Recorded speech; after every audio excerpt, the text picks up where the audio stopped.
Bilang bisa abang makan tadi ada kursi kemudian itu nak baik dengan sama dan boleh tengok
Ay buntag nga dala mitsuot matagos ako pasalamatan ng Ginoo sa aking magsabi sa Hospital Davao kaya atong discipline dito sa banda nagahimot sa programa ating healthy lifestyle program matag alas 10 sa buntag ang mamaya dura.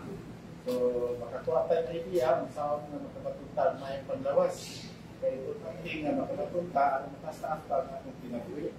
Kaya ang edad sa tao, sa sumala sa Biblia, sa Psalms 90 verse 10, ang edad sa tao, maabot ng tao 70 years old. Kung arang-arang pa nga itong mayroong paggamit sa ating lawas, sa ating kumulating taon, maabot ang tao, sinta ang edad. Panalangin na naman sa dito, maabot ang taglatinta. Yan, pero si Dinti rin ang gihatag sa Ginoo dito sa Psalms 90 verse 10. Kung ayaw ka pagdala, yung pinagseta, mabutan ko cinta. Ayaw mo mabutan 25. Mabutan ko 50. Kung ito yung magkakatuta o mga idea, makakuha ng idea, na bukas-taas lang atong ginagawin. Una, kaya diyan nakasala ang atong unang ginikanan na sinagan, si iba, ito ang Ginoo, hindi mong tao ni bunga sa tunga nili, kaya kung taon ka mo, mamatay ng kamo. Pwede mong taon sa kinsa libot nili, pero kung sa tunga, ayaw din mong taon nili, kaya kung taon ka mo, ato na nang may kamatayon. So, gusto sa Ginoo, at katawan sa Ginoo, hindi mamatay. Muna, sa diyan, nakasala siya ng siba, ay ng edad, si Adam namatay siya 930 years. Small, lindot kayo so lang kung nabuta ng higala. 930 years si Adam, wala siya namatay. So, gusto sa Ginoo na kung guilty pa ta, ayaw na itong pagdala sa atong pagkaon, makapugitan niya ng edad nga si Adam, makapugitan ta, hindi sa mga pagkaon ko ni Adam. Ang ilang pagkaon, puro ng tutas. No? Brutalian lang sila. O sa diyan nakasala sila, ipahawak sila dito sa Garden of Eden, unya si Adam, isgawa na siya sa tao, maulat ang katiman sa garden, pero kaya nakasala pa sa ipagawa sila sa Garden of Eden, o si Adam, nanganog na siya mga pagkakanang mga itagaan na siya. Nakabot ka niya sa ating sa nabaw, ito ni Sama, mga kami, sa itulang, may tuwag sa may lawas, natali ka rin, ang tinipaktikal sa among mga taksa sa mga tinabuhi ng mataas sa aming mga. Salamat Lord, kay ikaw na itubag sa among pagkampong, sinagi sa ngalan ng Kristo na among manuluwas. Amen. So, kung ihatag ang pasigilin. Okay, salamat kayo, Sir Manny Abjan, no? Mga to, Sir Manny Abjan, mga higala ko mga kaigsunan, ang may nag-introduce karon at may nag-prayer, o may muntag sa tanan. Kumusta man mo? So, welcome diri sa Adventist Hospital Davao, no? Kamo nga nakaroon diri ang akong greeting sa inyo. Congratulations, no? Ngano congratulations man Brother Romnek. Kay hangtod karon naginhawa pa ka. Ako karon naginhawa pa. Mabuhi pa ta. Kay ngano man, do na may kamatayon. Pasalamatan nato ang Ginoo nga karon nagkinabuhi pa ta hangtod nining tagna. Now, kini nga programa mga hikalag igsoon, pila sa inyo nga nakatambong na ani taas kamot. Kana kaduha katulo or si Sir Victor, no? Kadaghan na, Sir Victor. Pag na-memorize ni mga kong lecture ani karon. Actually ang kuan naman gyud, no?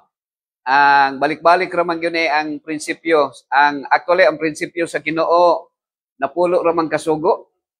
Unya i-summarize ra man na sa isa. So unsa kaning summary sa napulo kasugo gani? Ma'am, singalan nimo, ma'am. Mambet? Oh, unsa gani summary sa napulo kasugo? Ha? Oh, paghigugma, no? Paghigugma ra gyud na siya. No, paghigugma sa Dios, sa tibok nimong kasing-kasing, tibok nimong kusog, tibok nimong hunahuna og kalag. Unya, paghigugma sa imong isigkataw sama sa imong kaugalingon. Kaya nga naman, ang fulfillment nato sa paghigugma sa Dios, mao paghigugma sa atong silingan. Okay, so welcome. O naay ni okay ra sa inyo nga kuan mabet nga naka-live ta karon. Mintras ang internet nato usay mo hinay pero murag nibalik man siya. So actually na ako'y sa Facebook Live Jimmy sa Bandal ako ang kuan sa Facebook account. Unya na kung panaytan mo hinay maputol ni siya na ako'y akong gina-record niya gina-upload nako sa YouTube account sa Rooftop Ministry, no? Na ako'y programa nga Rooftop Ministry. Now, kini nga, nakiguban po nato si Pastor Alan Castor nga naa sa kuan karon Northern Davao Mission. Now, kini nga word, naay word nga healthy lifestyle. So, unsa gani meaning sa healthy lifestyle gani? Healthy lifestyle? Maayong panglawas, no? Pero kung i-dissect ni siya, kung nalahi na po ang iyang meaning, sa tawag nga healthy lifestyle. So, lahi na po ang iyang meaning, no? Na ayuhon ang imong sakit. Dili sakit ha, ayuhon ang imuhang pagdumala sa imong lawas. Ano gitawag healthy lifestyle. Okay? Now, nining tagnaga ro, namo diri sa Adventist Hospital Davao. So ang akong i-share sa inyo karon nga lecture, nagauluhan kini o usa ka pangutana. What time is it? Unsa na gani oras ron? Unsay oras diha? Unsay oras diha? Ha? 10:19. Ha? 10:19. Oh, alas 10, 9 na day, 19. Oh, medyo na kuanta pagsugod. Pero kining atong programa mga hikalag igsoon, usa ka oras ni siya. Okay ra sa inyo ha? Lingkod lang mo. Pwede ra mo matulog, pwede ra mo hawa, o paminawa lang ninyo inyong pangalan kung tawgon mo. So, libre ra gyud, no? Libre ra. O kining lecture na to walay bayad. Now, ang nagauluhan kinig what time is it? No? Unsay oras karon. Okay? Now, ang equivalent sa mao nga question mga hikalag igsoon nang usa ni kapangutana sad nga itawag na siya og how old are you? Okay? Pero di ko ninyo mangutanag usa-usa kung tagpila inyong edad, no? Kini mao ni ang uluhan sa atong leksyon karon, no? So, samtang ang nakakuan, kini si Sir Victor, mga halos tanang lecture nako na paminawan na, no? Pero akong isulti sa inyo ha karon, kana bitong advertisement mambet, na usay magbalik-balik na, mapulaan ka, pero usahay, ang advertisement, need po na siya, no? Nga mabalik-balik. Kung sa pagkaon pa, pamahaw, paniud to, panihapon, kinsay napulaan sa inyo ha? Kanang inig pamahaw ninyo na ay kanon, pag paniud to na ay kanon. Unya pag panihapon na ay kanon gihapon, di ba? Di man ka mapulaan no? Ambet? Ang sudan lang mapulaan kang magbalik-balik. Daw naa diri mga hikalag igsuon, naay usa ka kuan dire nga naguluhan kini nga naay usa ka bersikulo nga akong i-share sa inyo karon nga makita sa Ephesians 5 verse 16. Redeeming the time because the days are evil. Okay, unsa daw? Pahimuslan ang panahon. Nga naman ka? Kay, time is gold. Kay, ang panahon, dautan. Wala man giingon diri nga time is gold. Pero sa ato ang mga kumon na to nga kuan, pahimuslan natong panahon, kay bulawan ang panahon, no? Time is gold. Pero ang angay dahil natong pahimuslan, ngano pahimuslan natong panahon, kay, the days are evil. Ato di ay tubson ang panahon or pahimuslan kay ang adlaw daotan. Okay? Now dinhi karon kining akong natay lagbok diri ha. Doon na nikabat nga quadromel ka mga naka-register diri. Mga 3 years na ta mga igsoon ani nga programa naka-register na wa pa. So palihog og lista diri. Isumpay lang ha ang pangalan niyo para at least diri dapat. Okay, para nga na to, nga namoy record mga hikalag igsoon. Okay? So, ngano pahimuslan nato ang panahon kay ang adlaw daotan. Diri sa kalibutan mga hikalag igsoon, dunay duha ka partido nga ato ang pilian. Pero usa ra gyud ang ato ang isa lang ang ato ang sundon, no? Kung sa politiko pa partido ni Marcos o partido ni Duterte kung diri sa Pilipinas. Di ba? Pero asa man nga partido dinhi atong subayon diri, partido sa Ginoo o partido sa demonyo. So duha mo gyud siya mambet. Asa man ta nga partido, pero mao ni akong ikuan ha. Niini kalibutan na para dili ta maglibog, naa ni nay duha ka partido. Kanang pagbuot sa Ginoo o kanang gitugot sa Ginoo. So naay pagbuot sa Ginoo nga lahi ang gusto sa Ginoo, lahi pod ang dili gusto sa Ginoo mambet pero gitugot niya. Okay, mo siya. Nakasulat diri bang hikalag igsoon diri sa sinulatan ni Haring Solomon, ni King Solomon. Okay, na diri sa Ecclesiastes chapter 3 verse 1. To everything there is a season and a time to every purpose under the heaven. So diri daw sa kalibutan, doon na day mga unsa man mga panahon. Dunay mga panahon. At unsa may naabot ni mga lugar mambet sa kuan? Kaabot ka sa Korea, sa US o sa Canada. Pila ka season ang nasa Canada?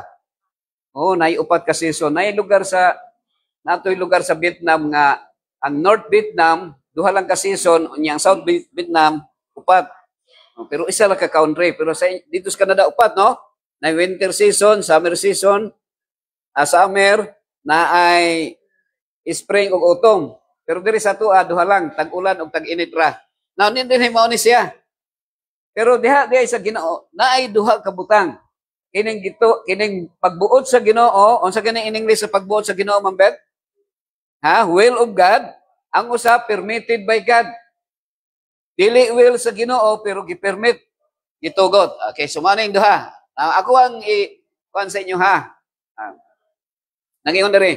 A time to be born, so everything there is a season, and a time to every purpose under the heaven. Okay, na diri usa, a time to be born. So kini bang adlaw sa kana bang mahimugso ang tao pagbuot pa sa Ginoo, yes or no, Ma'am Beth? Kanang mataw ang tao, mahimugso ang tao pagbuot pa sa Ginoo, yes or no? Yes, pagbuot na siya kay naay kinabuhi, naay life. No? Okay, ang sunod.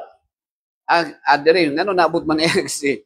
So dinhi akong ikuan sa inyo ha, para masabtan ninyo nga niining kalibutan na naay panaglalis. Ngano magkaha? Sa diha na nga nakasala ang tao, makiglalis na. Okay?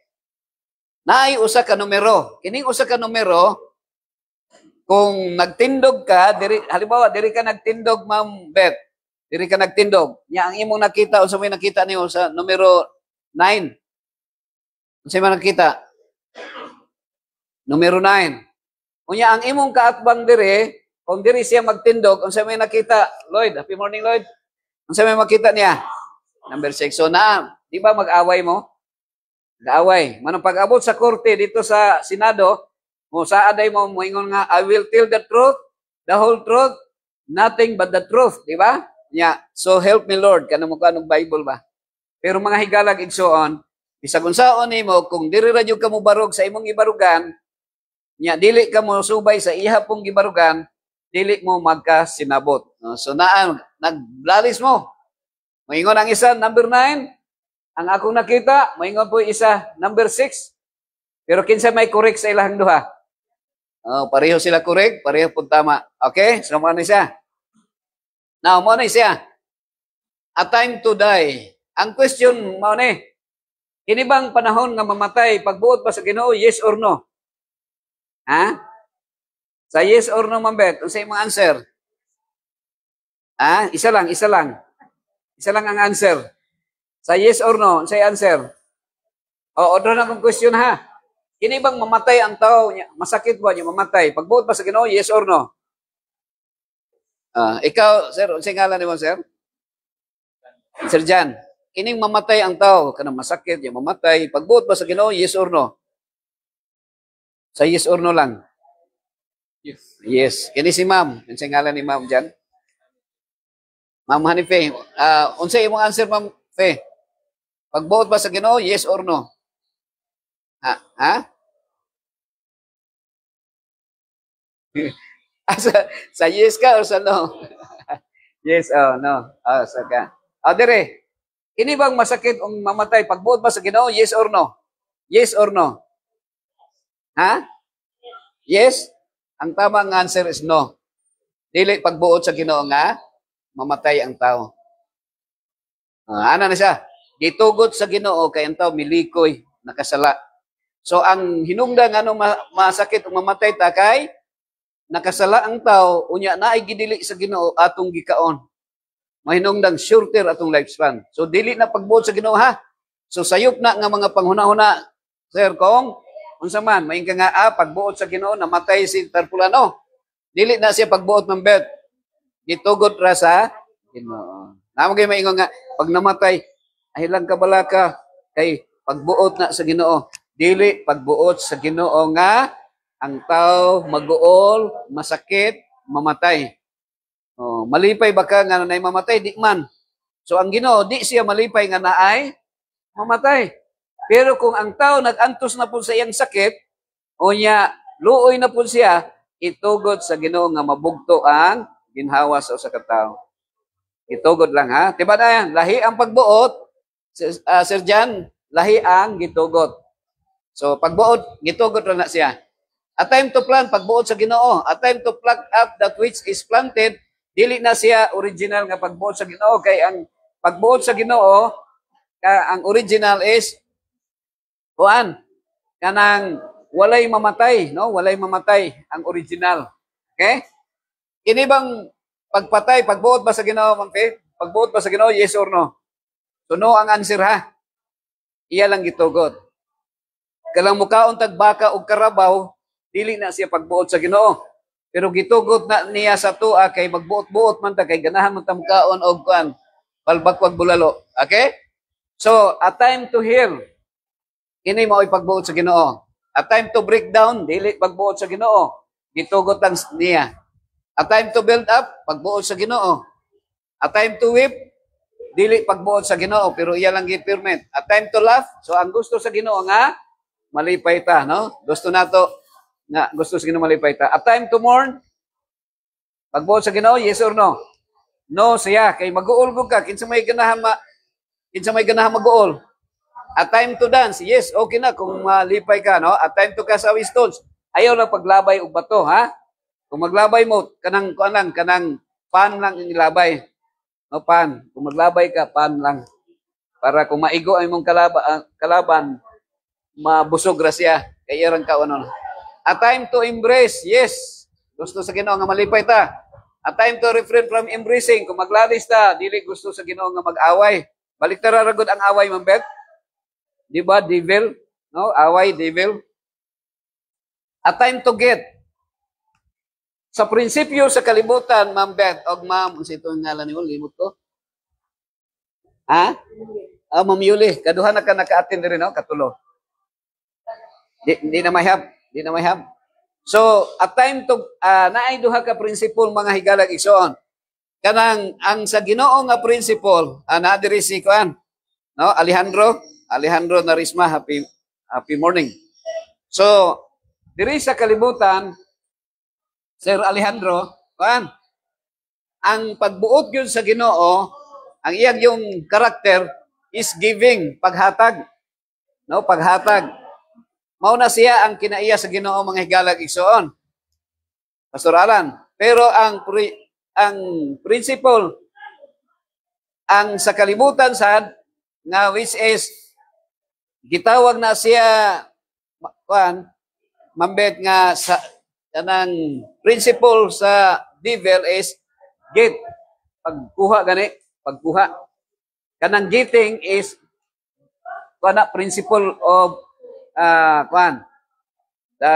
kanang gitawag nga negative principle kanang